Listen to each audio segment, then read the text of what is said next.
Hello students, हमारे साथ भारत के सबसे दिग्गज शिक्षकगण मौजूद हैं जिन्होंने हजारों विद्यार्थियों को यूपीपीएससी परीक्षा में मार्गदर्शन दिया है।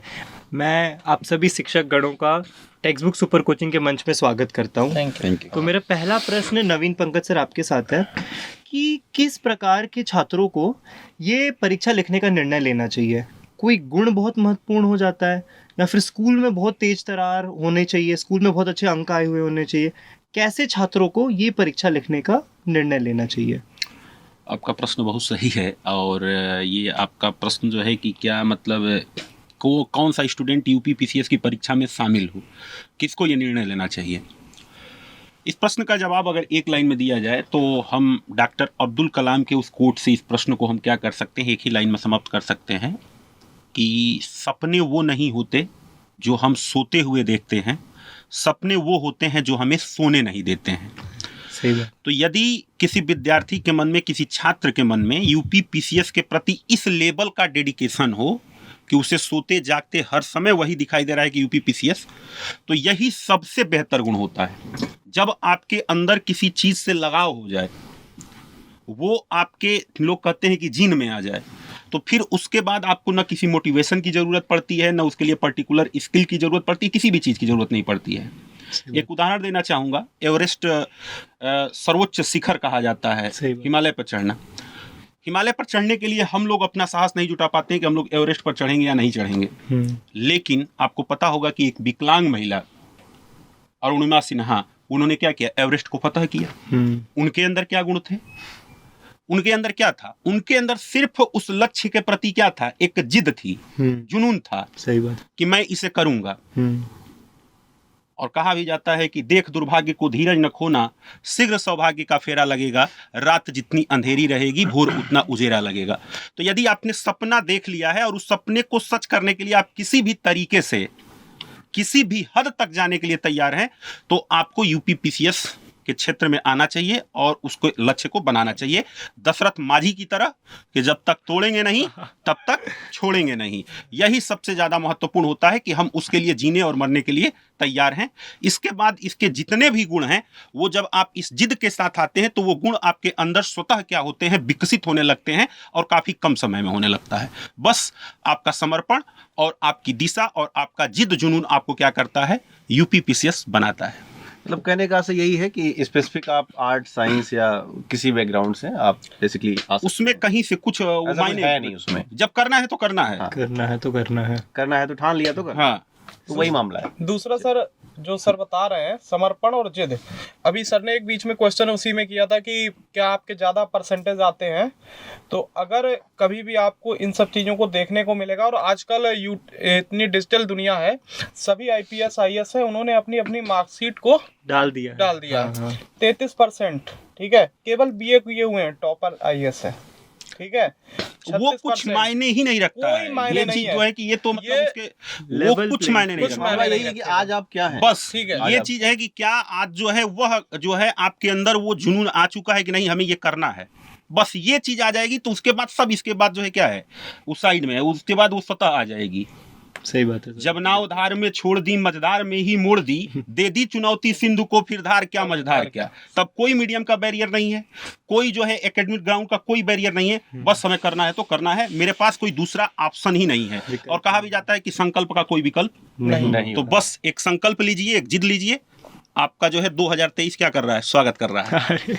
सर उज्जैर सर, मैं आपसे ये सवाल पूछना चाहता हूँ सर, पंकज सर को सुनने के बाद, कि आपने तो बहुत सारे छात्रों को देखा होगा जिन्होंने ये परीक्षा निकाली है। जी जी बिल्कुल सर, उन सभी छात्रों में कोई कॉमन क्वालिटी, कोई कॉमन गुण आपको दिखाओ जो आप मेंशन करना चाहते हो। जी, मैं अगर बात करूँ, 3 से 4 क्वालिटीज़ ऐसी हैं जो सब में हमने देखने को मिला। एक तो सबसे पहली चीज़ कि ये जितने बच्चे हैं, मैंने देखा कि सेलेक्ट हो रहे हैं, उन सब में ये है कि वो डुप्लीकेट चीज़ों पर बिल्कुल भी विश्वास नहीं करते और वहाँ तक नहीं जाते हैं। मार्केट में बहुत सारे मटेरियल्स हैं, जैसे मैं अभी बजट की बात करूँ तो गवर्नमेंट का भी बजट आएगा, इकोनॉमिक सर्वे आएगी, तो वो बिल्कुल ये नहीं कोशिश करेंगे कि यार कोई किसी का 2 पेज का मटेरियल आया हो, लाओ मैं ले जा करके उसको पढ़ लूँ। वो करेंगे ही नहीं। वो ओरिजिनल बजट लेकर आएंगे, खुद पढ़ेंगे, खुद नोट्स बनाएंगे और उसके बाद वो क्वालिफाई करेंगे। या कोई टीचर है जो उसको गाइड कर सकता है या वो क्लासेस करवाते हैं तो वहाँ जा कर के उस टीचर से वो पढ़ लेंगे। लेकिन ये जो मार्केट में सर्कुलेट होती है चीज़ें उस पे वो बहुत ज़्यादा ट्रस्ट नहीं करते हैं। और दूसरा हमने देखा कि न्यूज़पेपर से उनका जो कनेक्शन है वो बहुत गहरा होता है, अवेयरनेस बहुत ही ज़्यादा। मतलब मेरे एक मित्र हैं, मैं बहुत बड़ी बात हो जाएगी अगर कहूँगा क्योंकि प्रेजेंट मेरे पास सोर्स नहीं है, 1 वीक पढ़ करके यूपीएससी का प्रीलिम्स क्वालिफाई कर दिया था क्योंकि वो ऑलरेडी सिलेक्टेड थे। फर्स्ट अटेम्प्ट में यूपीपीसीएस क्वालिफाई कर दिया। प्रीलिम्स और मेंस के बीच जब रिजल्ट आया तो डिस्टेंस जो टाइम पीरियड था वो 2 महीने का भी नहीं था, फिर भी क्वालिफाई कर गए। तो वो कहीं भी रहेंगे, उन पहला काम उनका होगा सुबह उठ करके न्यूज़पेपर जरूर तलाशेंगे और उसको इतने सफाई से इतने अच्छे से पढ़ेंगे कि जो भी उनके काम की चीज़ है वो ये समझ लीजिए कि उसको अंडरलाइन ज़रूर कर लेंगे और उसी वक्त उसको प्रिपेयर कर लेंगे। बिल्कुल वही कि ये सार को कहते हैं। बिल्कुल। तो सबसे पहली चीज़ ये है। दूसरा उसमें मैं कहूँ तो ये है अवेयरनेस का पार्ट। जो बच्चा जितना ज़्यादा एग्ज़ाम को लेकर के, पैटर्न को लेकर के, चीज़ों को लेकर के अवेयर रहता है कि क्या पढ़ना है, क्या छोड़ना है, कहाँ से पढ़ना है, उसके सिलेक्शन के चांसेस बहुत ज़्यादा होते हैं क्योंकि ये समंदर है। पीसीएस का जो एग्ज़ाम है, आईएएस का एग्ज़ाम है, आपको अगर दिशा नहीं पता है तो आप कहाँ जाके रुकेंगे आपको भी नहीं पता है, आप कभी किनारे नहीं लग सकते हैं। तो दूसरी चीज़। और तीसरा परसिवरेंस, दृढ़ता आपके अंदर होनी चाहिए क्योंकि ये एग्ज़ाम 1 साल आपका पूरा प्रॉपर चलता है।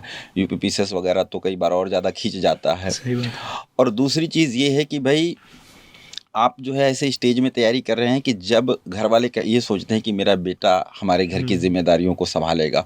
और ज़्यादातर बच्चे जो तैयारी कर रहे हैं सर वो ईस्ट यूपी से होते हैं जहां गरीबी एक बहुत बड़ा कहेंगे उनके लिए अभिशाप है।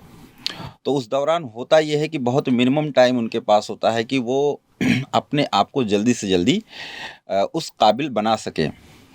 तो उसमें बहुत सी समस्याएं उनके साथ आती हैं। कभी घर में कोई बीमार हो गया है, कभी इकोनॉमिक प्रॉब्लम्स आ गई हैं, कभी कोई और समस्याएं आ गई हैं, वो रोज़ उनसे 2-4 होता रहता है। कभी बहन की शादी है और वो जो ज़रूरतें होनी चाहिए उनके लिए वो नहीं सफिशिएंट हैं और वो सोच रहा है कि काश मैं हो जाता तो कर लेता। तो उनसे वो रोज़ मैंने देखा है कि 2-4 होता है। हाँ, लड़ रहा है। इन सब चीज़ों पर वो कैसे काबू पाता है और अपना माइंड एकाग्र करके वो पढ़ाई करता है, ये एक बहुत बड़ा मुझे लगता है कि तैयारी करने के दौरान बहुत बड़ा रोल होता है कि आप अपने गोल को, अपने लक्ष्य प्रति कितना एकाग्र हैं।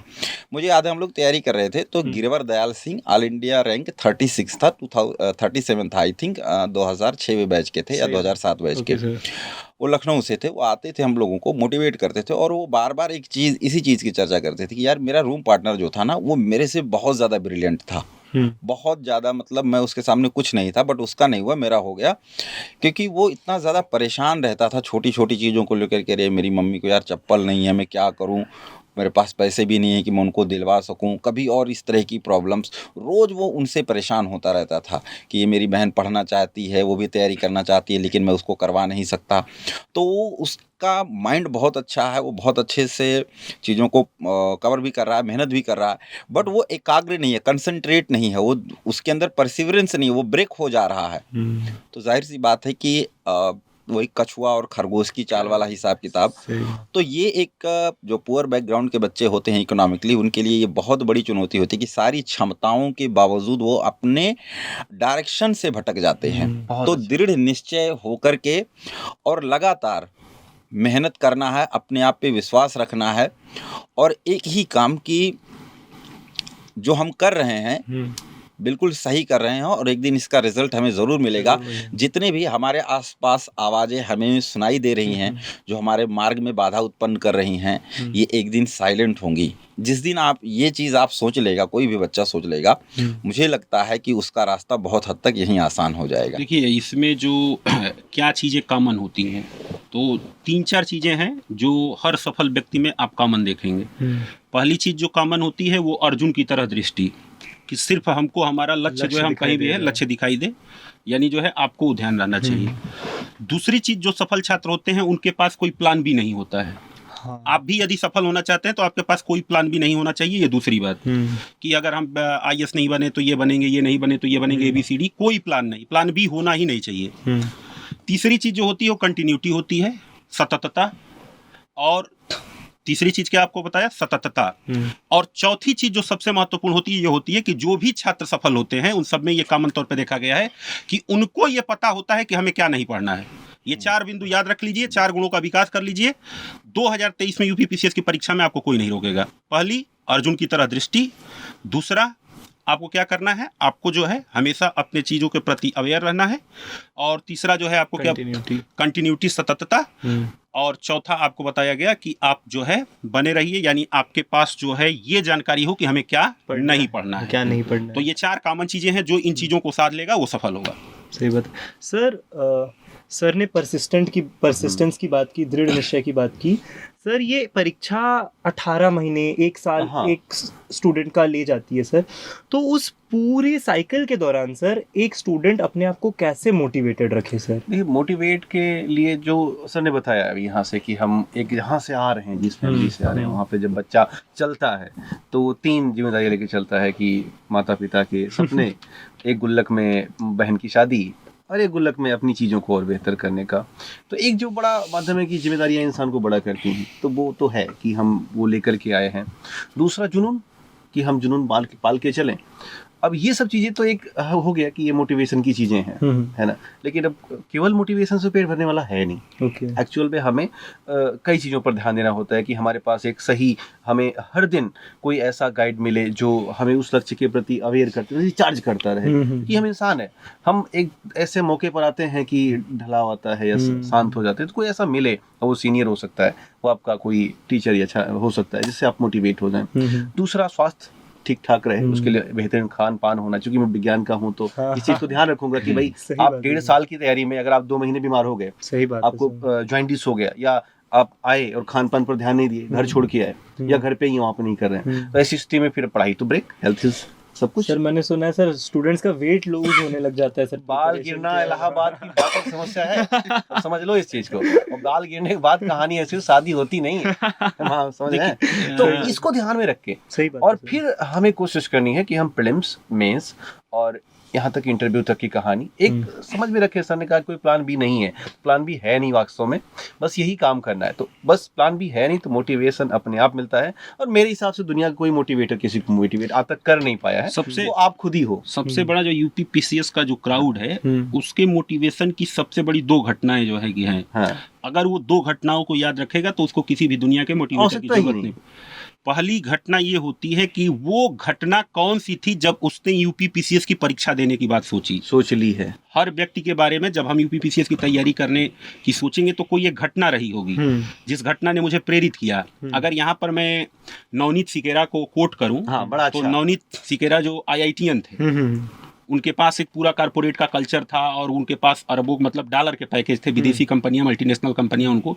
लेकिन उनके जीवन की एक घटना थी कि उनके पिताजी को थाने में अपमानित किया गया। उनके पिताजी अपने क्षेत्र के एक प्रख्यात शिक्षक थे, उनको थानेदार के द्वारा अपमानित किया गया। उस घटना ने उनको क्या किया, प्रेरित किया कि आके मैं इस सिस्टम को क्या करूंगा, बदलूंगा, बदलाव लाऊंगा। वो एक घटना ने नवनीत सिकेरा को, एक IITian को, IIT यानी कारपोरेट के जॉब को छोड़ के किस पे आने का, IPS की सेवा में आने के लिए क्या किया, मजबूर किया। तो हर व्यक्ति के जीवन में एक घटना होती है, आपको उस घटना को बार बार डेली रिमाइंड करना है कि हम किस समय हमने PCS बनने का निर्णय लिया था।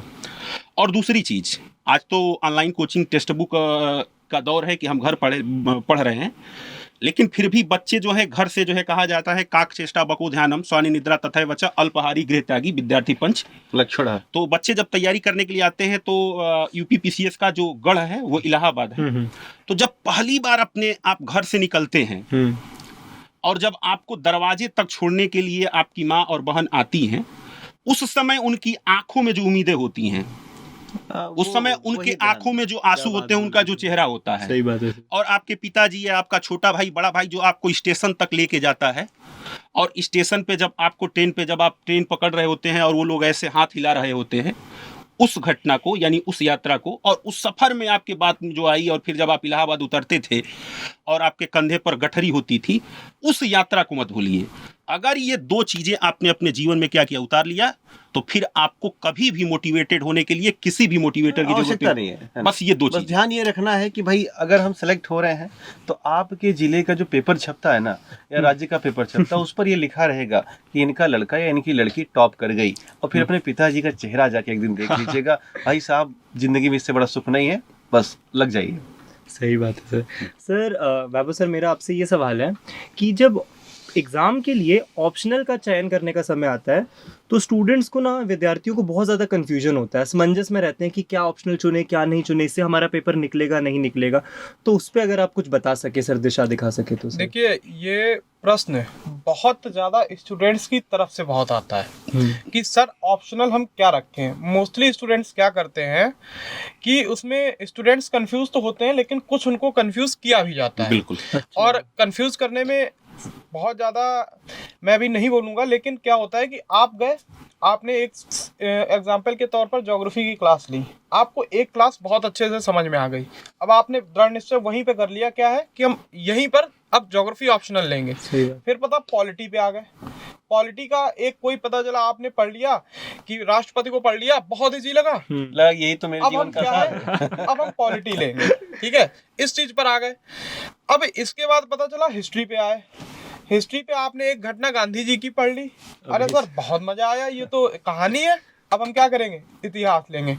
अब इसके बाद कंफ्यूज है वो इतिहास ले क्या ले, जो भी चीजें हैं, ठीक है। और खासकर यहाँ पे दिक्कत पता किसे आती है, जो लोग साइंस बैकग्राउंड से हमारे पास आए हैं या फिर आर्ट बैकग्राउंड से आए हैं, उन लोगों को लेकर इनका एक लाइन में मैं उत्तर दे रहा हूँ। सिर्फ अपने, मान लो मैं ही इतिहास पढ़ाता हूँ, तो इसका एग्जांपल ले लेता हूँ कि जब आप कोई भी सब्जेक्ट पढ़ोगे ऑप्शनल के लिए, तो उसको कई परिप्रेक्ष्य में पढ़ना पड़ेगा। उसका राजनीतिक अर्थ क्या होगा, उसका आर्थिक अर्थ क्या होगा, सामाजिक रूप में पढ़ना पड़ेगा, और उस एक सब्जेक्ट के लिए आपको कई बुक्स का अध्ययन भी करना पड़ेगा।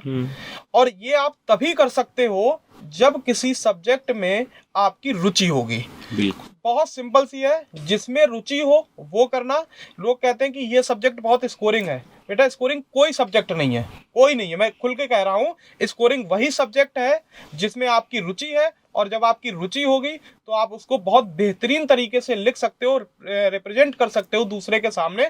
और जब आप अपनी चीज़ों को अच्छे तरीके से कम शब्दों में ज़्यादा रख दोगे तो नंबर अपने आप आ जाएंगे, स्कोरिंग हो जाएगा। तो इस चक्कर में मत रहो कभी भी कि ये सब्जेक्ट स्कोरिंग है, ये छोटा है, ये बड़ा, नहीं, कोई नहीं है, सभी स्कोरिंग है, बशर्ते आपकी रुचि होनी चाहिए। और वो रुचि मौलिक होनी चाहिए। मौलिक, बिल्कुल। ये नहीं कि उस रुचि को इनबिल्ट कर दिया जाए। जैसे एडवर्टाइजमेंट होता है, तमाम प्रकार की चीजें होती हैं, तो ये हमारे सामने एक छद्म दुनिया का क्या करता है, निर्माण करता है, और वो इंटरेस्ट पैदा कर देता है। जैसे मान लीजिए हम हिंदी के टीचर हैं, हमको हिंदी का ऑप्शनल बैच बनाना है, तो हम चाहेंगे कि अधिक से अधिक बच्चे आए, हाँ, हमने बता ताकि दिया हमारी मार्केट में डिमांड बढ़े। यही चीज़ तो हम गए क्लास में और जानते ही जो है कि 2-4 शेरो शायरी हमने क्या की, क्लास में बताया, हमने कहा बस यही हिंदी साहित्य है, ले लो, और सबसे ज्यादा क्या है। बस उसके बाद बच्चे सुने, अरे यार ये तो शेरो शायरी है, क्लास भी हो जाएगा और व्हाट्सएप पे मैसेज भी फॉरवर्ड कर देंगे, मतलब 2-3 चीजें हो जाएंगी। तो अब आपका जो है कि वो मौलिक रुचि नहीं है, मौलिक रुचि क्या है जो है कि नहीं है, उस वो रुचि इंटरेस्ट जो है इनबिल्ट कर दी गई, एक सॉफ्टवेयर अपलोड कर दिया गया, कितना दिन चलेगा। तो सबसे विषय यही चीज है कि मौलिक रुचि को ध्यान रखिए। बिल्कुल वही सर का जो कहना है कि एक तो कंफ्यूज होता है और उसके बाद और कर दिया जाता है, तो इस चीज पर बिल्कुल ना जाएं, अपनी रुचि को देखें और मौलिक रुचि को विकसित करते हुए कार्य करें। नवीन सर, ऐसा सुनने में आ रहा है कि उत्तर प्रदेश में ऐसा हवा हुआ है कि यूपीपीएससी की परीक्षा से ऑप्शनल को निकाला जा रहा है, तो उस बारे में आपको कितना इन्फॉर्मेशन है? देखिए, आपने बहुत सही प्रश्न किया, इस पे हमारे पास भी तमाम छात्रों ने वो किया था, और मैं कई दिनों से जो है कि सोशल मीडिया से कटा हुआ था, इसलिए उनका जवाब नहीं दे पाता था। ये बात बिल्कुल सत्य है कि यूपीपीसीएस से जो है ऑप्शनल को यानी वैकल्पिक विषय को हटाने की प्रक्रिया जो है आयोग से प्रारंभ की गई है। लेकिन किसी भी परीक्षा के सिलेबस में जो बदलाव होता है वो सिर्फ आयोग के स्तर पर नहीं होता है। विषय तब बदलेगा जब उस विषय का प्रस्ताव जो है यहाँ से आयोग को गया, आयोग भेजा किसको, सचिवालय को। सचिवालय पर जो है पुनः जो है सचिवालय क्या करता है, आयोग से उस पर कुछ बिंदुवार जवाब मांगता है कि आप क्यों हटाना चाहते हैं, क्या उसके पीछे लॉजिक है, ये चीज। जब वो संतुष्ट हो जाता है तो उस प्रस्ताव को प्रदेश की कैबिनेट के सामने रखा जाता है। जब कैबिनेट उसे पारित कर देती है, कर देगी, तब जाके ये क्या होगा, विषय हटेगा। ये मामला जो है आयोग से सचिवालय पहुंच चुका है, प्रस्ताव गया है, लेकिन वो प्रस्ताव अभी आयोग से कैबिनेट के पास नहीं पहुंचा है। कारण क्या है उसमें? कारण ये है कि उत्तर प्रदेश में इस समय निकाय चुनावों को लेकर क्या है, काफी गामागामी है। तो निकाय चुनाव में ही पूरी प्रशासनिक मशीनरी क्या है, लगी हुई है, और ये सब्जेक्ट हटाने का जो प्रस्ताव है वहां पर लंबित है। और इसको लेकर जितने भी प्रकार के अफवाह आप देख रहे हैं उससे अपने आप को दूर रखिए। अभी जब तक जो है आधिकारिक तौर पर आयोग के सिलेबस में ये चीजें नहीं आ जाती हैं, तब तक आप पुराने सिलेबस को ही मान के अपनी तैयारी कीजिए। जिस दिन विषय चेंज हो जाएगा उस दिन आयोग स्वयं जो है आधिकारिक तौर पर आपको सूचित करेगा। तब तक जो ये फ्लिंज एलिमेंट है या जो अफवाहों का बाजार है, इससे अपने आप को दूर रखिए। और यही वास्तविकता है, यही वास्तविकता के साथ जिए। और मान लीजिए कि हो सकता है वो सरकार ने ध्यान नहीं दिया और आपका जो 23 वाला है वो चला वैकल्पिक गया, के साथ हो गया, वही होने ही तो वाला क्या है। मतलब करेंगे? जो है कि लगभग अब जो है 2 महीने तक जब तक निकाय चुनाव चलेगा उसके बाद सरकार के पास जो है क्या है, मौका ही नहीं उसके बाद माघ मेला है, ये तमाम प्रकार में जो है अभी इस पे जो है ध्यान लोगों का नहीं जाएगा। कैबिनेट की 1 दिन की कैबिनेट की बैठक होती है, उसमें जो है कि खुद जो है इतने विषय हैं कि उसको कैबिनेट के सामने ले जाना है। तो इसलिए ये प्रस्ताव है, ये चर्चा वाजिब है, लेकिन प्रस्ताव अभी लंबित है, इसलिए हमको पुराने सिलेबस के हिसाब से सर काम करना ये चाहिए। बहुत इंपॉर्टेंट था सर, ये चीज को एड्रेस करना, बिकॉज बिल्कुल। बहुत ज्यादा इसका हाँ। हवा बन रहा हाँ है। बिल्कुल सर तो आप लोगों से मैं आखिरी सवाल ये पूछना चाहूँगा sir, text book super coaching से जुड़ के सर आपको कैसा लगा सर? और सर मैं ये भी जानना चाहूँगा सर आप लोगों की तरफ से कि टेक्स्ट बुक का सर क्या प्रभाव है एक विद्यार्थी के जीवन में? सर नवीन सर आप ही से शुरू करते हैं। टेक्स्ट बुक से जो है कि इसको ज्वाइन करना आपको यानी जाहिर सी बात है कि कुछ चीजें अच्छी लगी होंगी, इसमें तो नहीं संदेह जो है। हाँ, तो मेरा हम लोगों का ये- उत्तर यही हो गया हाँ। कि बहुत अच्छा है, लेकिन ये उसका चीज, एक वजह भी मतलब हुई। जो है कि इसका वो भी चीज है। और दूसरी चीज ये है कि हम लोगों ने कई प्लेटफॉर्म पे पढ़ाया है, कई चीजों को देखा है। उसको आप ये कहिए कि कई घाट का पानी पीने के बाद जो है यहाँ तक आना जो है, तो उसको हम लोगों ने देखा है, महसूस किया है। बात ये है कि जब आप एक टीचर्स जो होता है अपने टीचिंग के लेवल पर केवल वो क्या कर सकता है, जाके पढ़ा सकता है। सही बात है। अब वो हर चीज जो है स्टूडेंट का जो यूपी पीसीएस के हम लोग खास तौर से बात करें तो इसका जो एक बड़ा जो छात्र समुदाय है वो एक सीमांत यानी मार्जिनल सोसाइटी से आता है। आपको जान के आश्चर्य होगा कि उनके पास मौलिक किताबें तक नहीं होती हैं। सही बात है सर, बात समझ रहे हैं? सही बात। उसको हम बता दें यहाँ पे यूट्यूब पे हम क्लास ले रहे हैं कि ये किताब पढ़ लो, तो फिर उस बच्चे का अगला प्रश्न आता है कि सर ये किताब कहाँ मिलेगी, हमारे यहाँ तो मिलती नहीं है। बस समझ रहे हैं? उसके बाद उनके पास इतनी भी उनकी परचेजिंग पावर, क्रय शक्ति क्षमता उनके पास नहीं है कि वो जाके उस बेसिक बुक्स को भी वो क्या कर सके, खरीद सकें। तो टेक्स्ट बुक को जब हम लोग देखे थे, यानी जब से हम लोग ऑनलाइन टीचिंग के दौर में हैं, लगभग 2017 से इस क्षेत्र में है, ऑनलाइन टीचिंग में, टीचिंग के सेक्टर में काफ़ी पहले से हैं, तो उसमें एक चीज़ ये दिखती थी कि टेक्स्ट बुक जो है ये लगभग अगर आप 10 बच्चों का जो तैयारी करने वाले छात्र हैं, किसी भी कॉम्पिटिटिव एग्जामिनेशन की तैयारी कर रहे हैं, 10 छात्रों के मोबाइल को आप देखेंगे तो उसमें से 7-8 के पास आपको क्या हो जाएगा, टेक्स्ट बुक जो है वो उनके मोबाइल में उसका स्वाभाविक सी बात है। सही बात, बात समझ रहे हैं? सही बात है। तो इससे ये हुआ कि हम जिस बदलाव को लाना चाहते हैं या जहां तक हम पहुंचना चाहते हैं, जो गांधी जी की अवधारणा थी सर्वोदय की, कि सबका उदय हो, सब प्रकार से उदय हो, और यदि हम समाज के आखिरी व्यक्ति के जीवन में कुछ बदलाव ला सकते हैं अपनी अर्निंग के साथ। मैं अगर यहाँ पे वो कहूंगा कि मैं केवल उसके लिए आया हूँ तो लोगों को लगेगा कि आदर्शवादी बातें सही हैं। बात है सर। लेकिन अपनी अर्निंग के साथ साथ अगर हम समाज के आखिरी व्यक्ति के जीवन में बदलाव लाना चाहते हैं तो वो एक क्या है, इसके लिए एक बेहतर विकल्प है, क्योंकि इसकी पहुंच सब तक है। सही बात। तो इस बात को ध्यान में रखते हुए हम लोगों ने इस मंच को क्या किया, चयनित कर लिया। जैसे मेरे पास जब इसका प्रपोजल आया तो चूंकि ऑलरेडी सर ने बताया कि हम लोग कई जगहों से काम कर रहे हैं कोविड से पहले से। सही बात। तो मुझे 2 चीज़ें जो सबसे बेहतरीन लगी, पहली बात तो सर ने कहा कि हम एक ऐसे ईमान दिखा सकते हैं जहाँ पे मटेरियल्स नहीं है पढ़ने। आपका जो मटेरियल है वो बड़ा ऑथेंटिक है ना। कल मुझे एक वाकया है, मेरी सिस्टर है, उसने कहा कि मैंने पूछा कि सर आप भैया आप कोई नया कोचिंग ज्वाइन कर लिया, सुनता है टेक्स्ट बुक कि ये तो हमारे फोन में है, जबकि उसका तैयारी से कोई खास लेना देना नहीं है, वो अपने दूसरी फील्ड पे काम कर रही है। तो हमने कहा अच्छा ये जानते हो क्या? तो कहिए हम जानते हैं। तो इसका मतलब पता क्या है कि ये पहले से स्टूडेंट के बीच में है। तो अब चूंकि पहले से जब हम इस चीज को भरोसा दे चुके हैं तो उस भरोसे को और ज्यादा मल्टीपल करने का हम सभी प्रयास करेंगे, और ये एक टेक्स्ट बुक के साथ आने का तरीका है। सर, आप भी कुछ बोलना चाहेंगे सर? देखो एक जो क्वालिटीज है ना, नवीन सर ने सही से बता दी, इन्होंने बता दी। हमारे लोगों का एक क्या था कि कुछ विजन है स्टूडेंट्स के कैरियर को लेकर है, और जो कह सकते हो कि शिक्षा के क्षेत्र में जो चेंजेस लाने का था वो भी एक रहेगा। जैसे एग्ज़ाम के अकॉर्डिंग चीज़ों को हम कैसे लाएंगे, स्टूडेंट्स के सामने रिप्रेजेंट करेंगे और उससे मतलब मैक्सिमम आउटपुट कैसे निकाला जाएगा, इन सबको लेके एक प्लान पूरा बना हुआ था। और उस प्लान में ये होता है कि ना, आप जब कोई काम करते हो, आपको फ्री हैंड जब आप काम करते हैं, तो फ्री हैंड काम करने में क्या होता है कि उसका रिजल्ट बहुत अच्छा आता है। तो फ्री हैंड काम करने का जो एक तरीका है ना, और जो चीज़ें थी टेक्स्ट बुक के साथ हम लोगों के साथ हैं, मतलब थी नहीं है, तो वो एक्सेप्ट की गई हैं कि हाँ, अच्छे तरीके से, नए तरीके से हम लोग कर सकते हैं और एक अच्छा प्लेटफॉर्म मिला है, ठीक है, आप लोगों के साथ कार्य करने का और बच्चों को अच्छे तरीके से मोटिवेट करके उनकी पढ़ाने का, सफलता तक ले जाने का एक सफलता तरीका तक। है। एक फ्री हैंड जिसको कह वही सकते हैं। कहानी है। स्वतंत्रता बहुत आवश्यक है, बहुत है। खास करके शिक्षक को शिक्षक बांध को। करके आप रख नहीं सकते। और यहाँ पर जो मैंने एक आईटीएन से मैं मुलाकात किया, चूंकि इसके जो ऑनर है वो आईटीएन है, CEO तो मैं उनसे जो बातचीत करी तो जो जज्बा दिखा कि वहां तक पहुंचने का, एक उस छात्र तक जो बिल्कुल हाशिए पर है, और हमें जो मौका मिला कि एक स्वतंत्र तरीके से कि हम फैसिलिटेटर हैं, मैं फैसिलिटी दूंगा, सारा काम आपको करना है। सही बात है। तो अब अगर फैसिलिटी दे रहे हैं तो सारा जो खेल है ना वो शिक्षक का है, और शिक्षक अगर खुला छूट पा गया तो फ्री हैंड तो बदलाव तो लाके रखेगा, है ना। जैसे 2 लाइन आपसे भी तो जैसा कि सर लोगों ने सब बता ही दिया, मैं 2-3 लाइन कहना चाहूँगा। सबसे पहली चीज़ तो ये है कि टेक्स्ट बुक के साथ, सुपर कोचिंग के साथ सबसे पहला एक्सपीरियंस ये रहा कि क्वालिटेटिव मटेरियल्स की बात की जा रही है, और दूसरी ये कि सबसे कम दामों पर, सबसे minimum cost per qualitative material, कुछ भी नहीं, कुछ भी तो बहुत कुछ है फ्री में, बहुत कम दामों पर क्वालिटेटिव मटेरियल बच्चों तक पहुंचा दिया जाए, जो कि बहुत ही ज़्यादा कठिन काम होता है कि क्वालिटेटिव मटेरियल्स को अवेलेबल कराना। दूसरा ये है कि यहाँ का जो मैनेजमेंट है और यहाँ का जो इंतज़ामिया है, वो इंतज़ाम है या इंतज़ामिया कमेटी कह दें हम उसको थोड़ा सा, वो बहुत ही बेहतर है। बच्चों के लिए हर एक चीज़ पूरी तरह से प्लान वे में रहती है, तो उससे ये होगा कि टीचर का जो परफॉर्मेंस है वो बहुत ज़्यादा बेहतर हो जाएगा।